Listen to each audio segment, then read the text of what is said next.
Hello and welcome to. Hello and welcome to Paradise Lost, the show where my friends and I play Dungeons and Dragons. My name is David Stallings, and I'm the dungeon master for these adventures. But today, you've seen it, you know it, I'm your captain today. And we're all here. We're all here. Everybody's here. We're all here. Yep. The whole group. Yeah. All here. Finishing strong with the main cast of characters. Yeah. Really trimming the fat, Right. honestly. Yep. You know, so. No, it's perfect. It's perfect. We're all here. Yeah. We're all here. Today we are looking at episode 24, Knowledge of the Ancients. Without further ado, our heroes had watched as their friend Andre stood up in the amber chamber, now with two monstrous skeletal wings unfurled from his back. Yes, Nice. that is where we are starting. Easy. Love it. And first thing that you guys did was the group tested the capabilities of these wings. Found that Andre could now fly with great speed, but Andre was aware that was aware that every day he must consume at least 1 pound of bones, or he will die, Or grave dirt. or grave dirt. Yes. But for our purposes, it has only been bones. He's only ever munched on bones. I haven't been able to found any, or I haven't found any grave dirt so far, I don't think. No, there was possibilities for it. There's been. Well, I just have mentions of such a bone stash. I know you It do. hasn't been an issue. I know. ground up a bunch of bones and just throw them in a soup every morning. Yeah. Speaking of which, Bone stew. Andre took to it. Yeah. Yeah, once you had this revelation, Andre remembered one chamber you had found earlier A lot of bones. in the temple that had many skeletons in it. A lot of bones. And I mean, Bitter was The bone zone. The bone zone, that's what it is. You made your way over to gather some of these bones for your new circumstance, and immediately began attempting to make a bone soup. That was your... didn't even have the powers for more than 20 minutes. You're like, right, guess I'm making bone soup. Yep. Really took Like, to Gotta it. adjust. Yeah. Still in search of the knowledge of the ancients, as mentioned by Madame Ava's prophecy, the group turned their attention to the next amber door they saw, beside the one where you turned into Mr. Skeleton Wings. They were aware that there were 3 of the flame skull creatures within, but you wanted to check what was inside. Stephen blasted the door open, causing another burst of cold necrotic energy before the skulls began to emerge and set as much of the party on fire as possible. That's pretty successful. Yeah. Lot of flames. As per usual, Ismark was knocked out during this fray. But entering inside, you found a similar chamber to the one where Andre received his dark gift. There were 3 sarcophagi of amber with a silver lining snaking through it that stood within this chamber. It was obvious that the treasure they seek was not here, but much discussion was had on whether it would be wise for others to touch these sarcophagi, while See what also happened? brainstorming ways to find the prophesied item more efficiently. Having located 6 of these sarcophagi, while Casimir mentioned that he needs to find a chamber with 3 others, Timothy was able to cast Locate Object on the nearest sarcophagi that he had not already seen, to try and give you some kind of mapping to this place. It was the next closest sarcophagus. Right. It was really clever. That helped. But before chasing after it, So many Timothy. doors. A lot. Before chasing after it, Timothy decided to touch one of the sarcophagi in the new chamber. Oh yeah. Upon doing so, a vision entered his mind of a scorched battlefield as 5 figures fought each other in the distance. One adorned in purple robes stood victorious before looking towards one of his fallen comrades. A simple breath left his lips and suddenly the corpse came back to life, as good as new. The figure then looked to Timothy and introduced themselves as Psychane the Soul Hungerer, Should have known. and offered him the power to bring life with but a simple breath. Timothy immediately rejected the You offer. said and said no. no. No. Then die. That's what basically happened. So curious. Timothy rejected the offer before being shunted from the vision, screaming as his consciousness returned to him. I do think I said then perish, and then the floor beneath you begins to fall, and he just looks over. Like, yep, this is it. He took some psychic damage from it. And psychological damage from it too. Oh, absolutely. It's hilarious. Though he was hurt a little bit from the exchange, there was no discernible difference on Timothy. But following the locate object spell, Stephen blasted open another set of amber doors, exposing a large chamber with an immense variety of coin and treasure within. 6 separate piles of various worth Treasure pile. sat within this chamber. There was no indication of something specific for the group to find as part of the prophecy, but they knew it was No in chariots. Ancients. No. Knowledge. knowledge. Ancient knowledge. Yes, that was definitely in here, but they're on the side of it immediately. Keep looking. Everyone spread out, began sifting through the piles of treasure, but Timothy was the one to find something out of place. A very nice leather tome with I found the ancient What knowledge. He did. You something out of place? The chariot, right? Yeah, in your pile. Yeah. Yeah, well, there are no notes in here about the chariot. How about that? Interesting. Just the best thing was like just reading through the loot and just like first glance of like, okay, gold, okay, chest with gold in it, Some and, has like iron, some silver. have, like, weapons. You found iron ingots, which is Mm. kind of weird for just the pile to have like all these weird things, and it's just like, okay, yeah, it's generally like gems and coin and stuff, and then I'm going through it and I'm like, And a chariot. I didn't carry A it. horse-drawn carriage. Played me so hard for that. I'm like, Obviously parked behind the pile of treasure. Really? like, because I made everyone do investigation. Yeah, what's the checks, gain too. for the chariot? Yeah. You missed it. And nothing else.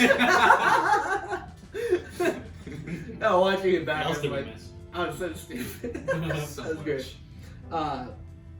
But Timothy was the one to find something out of place. A very nice leather tome with the iconography of Castle Ravenloft on its cover. Likely the item they are here for. However, during their search, the room began to quake. Large steps could be felt within the treasure chamber, but no source, as smoke began to fill the chamber from the top of the room. Ismark was the first to swing his great sword blindly before impacting into something solid, as amber suddenly apparated, chipping off from this invisible creature. There you go. The chamber exploded in chaos, as it was now confirmed that there was something in here, Something big, but something invisible. Oh, Yeah, because everyone was holding their action of like, Right. well, nothing's like something's kind of If happening, I but see not something, really. I'll smack it. Yeah. So it was Nothing like, to see. as soon as it hit, fireball, eldritch blast, arrows, everything went I off. mean, you were asking what else did we miss in the piles. Yeah. Honestly, that. Yeah. By the way, the Remember chariot died during this. I did say that it broke it. Didn't exist anymore. Just as quickly It as never should have. Right. Why is it there? I don't know. Casimir managed to quickly dispel the invisibility on the creature, revealing a massive amber golem with a head shaped into that of an eagle, standing in the center of the chamber and moving to strike at the party.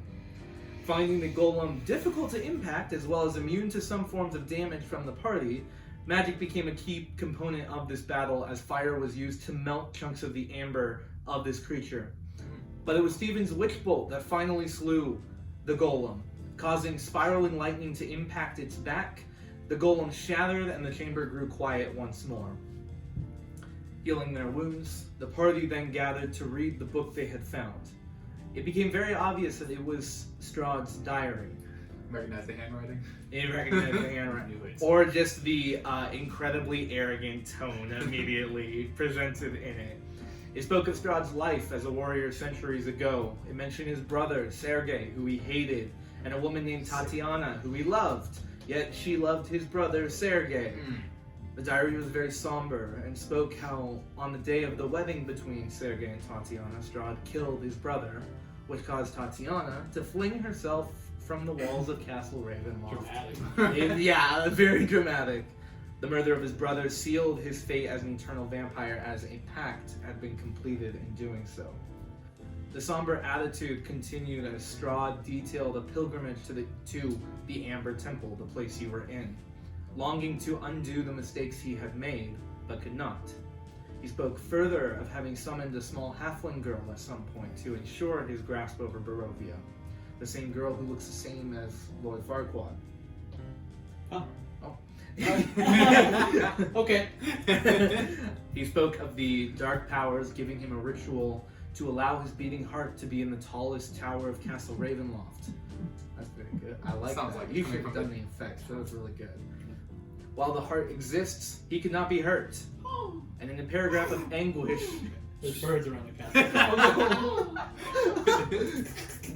It's bats. Oh, it's Alright. bats. That's Somebody bats. bats. Right? Or an AK-47. Oh, God. That's a bat if I've ever heard Yeah, one. that's a bat. Yeah. That's a bat. While the heart exists, he could not be hurt. And in the paragraph of anguish, Strahd wrote of slaying himself since he knows how to. And made note that while in his coffin, a wooden stake could enter him, and he would perish. But he cannot bring himself to do it. There's also mention of many... Pussy. Yeah, for real. There was also mention of many women throughout centuries who reminded Strahd of Tatiana, including Irina. And in recent days, Strahd wrote of the dark powers requiring him to begin more rituals. He spoke of successfully taking over Okul and knew that their strongest heroes were coming to Barovia to fight him. But noted that perhaps one of them could be his successor. But he doesn't really believe that'll One happen. with the demon wings, probably. Yeah, now. No, it's the asshole. With the, Yeah. with the robe, like. Oh, we'll see. Manners. We'll get there. We'll get there. Yeah. Yeah, bro, fourth part one. She is the successor. With the well of knowledge gained from the book, they now knew the secrets to defeating their foe. However, they continued into the temple. Casimir had stated that he was looking for something here, and in a much more elegant chamber, with 3 more amber sarcophagi, he had found it. Casimir took the dark gift from one of these slabs of amber, causing his flesh to turn to the visage of a zombie. So gross. But now, he had the ability to revive his long-dead sister, Patrina. Hey, how do you know which one to touch? In the dreams, it was very specific what was being called out to him. So that was how I went about it with it. Because he had said several times in this session, like, I've had dreams. Correct. He had mentioned before, too, like, I've had dreams of this place. And it was in this session where he was saying more of, like, okay, I saw a room that was bigger than these ones that had the amber sarcophagi. There was one in particular that I saw that was the specific one. Like there was no way he was going to navigate to it by himself, but he'd know it when he saw it. Yes. Yes. As soon as you guys entered the room, it was like... I thought he just knew. wasn't helpful. He's an asshole. No, he talked about it earlier, and like how difficult this place was too. Like there's no way he would have survived coming here on his own and then actually surviving all the garbage of the temple. Like that was not gonna happen. We only Every corner. We only touched like maybe 1/10 of the Amber Temple. Really? Yeah. That's too bad. It's I the would've that died, though. So are there like boss fights? every room is like a boss fight in it, and I took stuff out of it because I was like, I don't want to focus on this. Oh, that. But it is known as like if your players do end up at this temple, it's known as like this is the place to TPK them, which is awful. Nice and positive. Yes. So it's most of the chambers in the temple are designed as like mini boss fights, which is terrifying. But I was more like, no, I have different ideas, so I changed some things in it. Appreciate that. But it's still fun. It's already and having a hard enough time. It was- Yep. I mean, there were several times in this place that people like went down. I mean, the first fight in the place with the Foxman was like brutal. Yeah. That really set the tone for this place. One of these days you're gonna tell me. I'll tell you what. Tell me more about it. I did tell you more about him. I Did told you? you. I told you about Hyman at Killings. I vaguely remember something, but it's okay.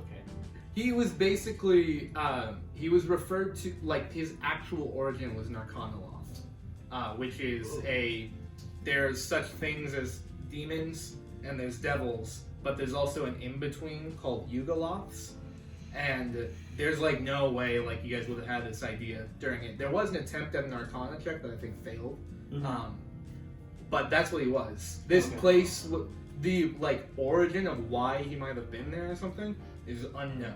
Okay. But that's what he okay. was. He was not just. I did not just throw in at the end of that battle. Like, now he turned into a fox. That's how we're going. Yeah. Whoa. Okay. The sounds fox good. is the best way to describe him because that's literally what it is, though.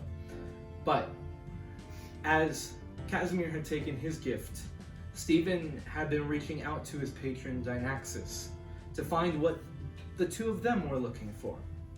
This resulted in Stephen uncovering a hidden chamber. Within was an abyss filled with swirling purple energy with a large chain extending into the darkness above and below. And the voice of his patron reached out, telling him to jump off this cliffside into this energy. He leaped, plummeted below, but was caught by a platform of purple energy. And there he had found an altar attached to this chain. Upon taking a step, Dynaxis appeared out from the scar on his chest. The two approached the altar, and Dynaxis spilled blood onto the altar, causing the purple energy to react. Dynaxis went catatonic, staring towards the purple, and Stephen began to panic. Unsure what to do, Stephen joined his patron, spilled his own blood on the altar as well. The energy raced into Dynaxis' chest, throwing him upward and suspending him in space before the energy turned to face Stephen now, who was still panicking. I'm with him. I'm with him. Yeah, the whole time I'm just with him. I didn't mean to. A face began to take shape in this energy. The face inquired of making a deal with Stephen, but he just wanted to make sure his patron was okay. The face then stated that Stephen will be folded into the deal being made with Dynaxis before dissipating. Dynaxis, now no longer catatonic, now had purple eyes and made Stephen aware that they were not done before the space that they were in was covered in an explosion that erupted beneath them. Dynaxis' body landed on the cliffside above beside Andre, who was the only person in there at the time. Nice. As Stevens landed beside Dynaxis. Dynaxis disappeared back into Stephen's chest, but not before telling him to get out of Barovia. And Andre just, oh, this is interesting. Now there's Andre who's like, oh no, Oh. Stephen. How about this? How about this? How do you feel as Andre, knowing that there's always something up with Stephen, but actually seeing it for yourself? You're the only one in the group who has seen Gives this that person. player insight. Well, I feel like I have a little bit of resentment as Andre against the secrecies of this group. Yes. The many dreams, the many, half-truths that have been spewed. That other people just don't want to talk about. It's ridiculous. Yeah, Timothy does. So, anytime I could get some sort of leg up against someone, I feel like I'm going to take that, and put it in my backpack and pop it. Not because I don't like you guys, but because I feel maybe a little bit, like I need to. Like, hey, if you're not being straight with me, You're gonna remember- blackmail us? Yeah. Well, That Andre? what the fuck else is Andre supposed to do? Yeah. If we're gonna get shit done, Mm. we gotta be together, or else we're gonna have to go through some loopholes. So, Yeah, I didn't mean for this campaign to have this much secrecy through it. it's not your fault. Right? Well, Yeah. I mean, there's the element of there's the dreams throughout, which I like doing the dreams in order to convey how people or things can connect to you. I like doing the dreams because there's a lot you can do with that. But I didn't anticipate at the beginning of this campaign that almost everyone at the table would take that and be like, I will never mention this. I will never mention this unless forced. I know, right? And, which I don't think there's a problem with, but I found that funny because Andre, through the whole campaign, oh yeah, there was definitely resentment. Yeah. Definitely towards the end of I never had secrets to keep. yeah. So I Now needed- going forward, yeah, it's I need a only few of us my to own, see. yeah. Yeah. Need something to hold from. Yeah, it's funny how that turned out that you were the only person in the room when Dynaxis made himself known. We left for some reason. I don't remember why. He was basically like, are we good? Yeah, Are we yeah, good? yeah. And I'm just Like, like, I got this. It looks fine. And then Mhm. Timothy was just like, okay, I'm gone. Yeah. So it's just Andre just making sure Steven's okay. And he was. Nice. But that's all that happened. Nothing much. So thank you so much for watching. Be sure to like, comment, and subscribe. That would be great. Yeah. Bye bye.